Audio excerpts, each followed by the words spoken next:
My name is Oliver Grauser and I'm from Vienna, Austria. I have studied economics and I've read about 40 books about investing and want to be such a successful investor as you have been.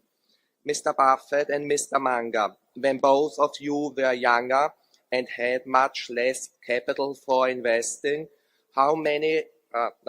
which publications were the best to get a few excellent investment ideas to be so successful?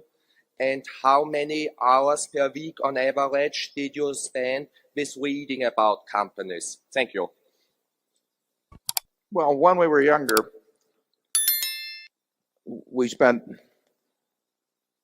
probably Charlie compared to now spent a lot more time. I spent a fair amount more time looking at companies. But we would, if we were doing it over again, we would do it over again pretty much the same way.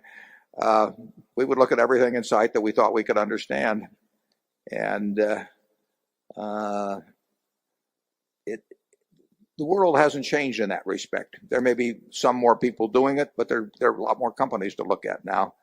And we would read everything in sight about the businesses and the industries we thought we could understand. We would look for things that jumped out at us as being very cheap in relation to value, and we would have one enormous advantage because we would be working with far less capital, which means the universe of potential ideas would be far greater.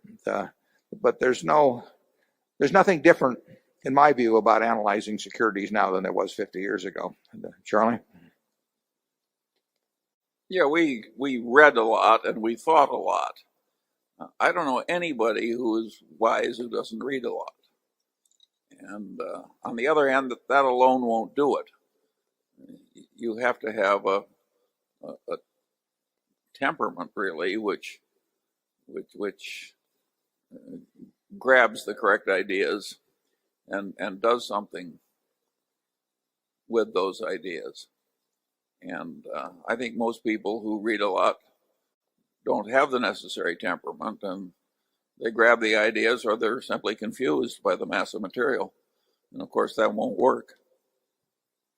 There's probably something. Phil Cray used to talk about having a money mind, and I would call it a business mind. And, there are people that are better with, identical IQs that are better adapted for one than the other. And the temperament is all important. I mean, if you can't control yourself, no matter what the intellect you bring to the process, you're going to have disasters. And Charlie and I have seen one after another that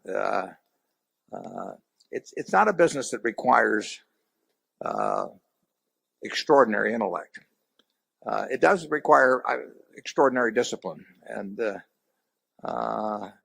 that shouldn't be so difficult. But as I look around the world, sometimes it apparently is quite difficult. I mean, the whole world went a little mad a few years back in terms of investments, and you say to yourself, how could that happen? Don't they learn anything from the earlier ones? But what we learn from history is that people don't learn from history, and you certainly see that in financial markets all the time. Incidentally, you mentioned books. Charlie, you didn't recommend any books this year?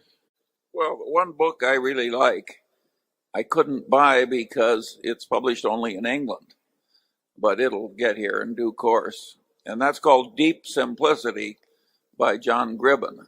It's a perfectly marvelous book. And of course, that's a great title, Deep Simplicity. That's what we're all looking for.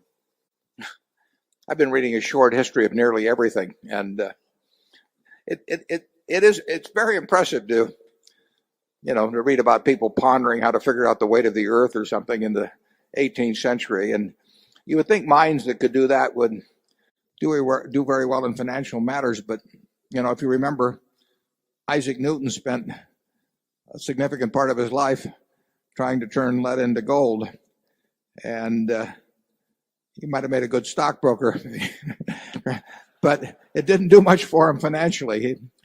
Charlie knows more about Isaac than I do. Well, and he lost an enormous chunk of his net worth in the South Sea bubble. So he invested in an absolute crooked mania.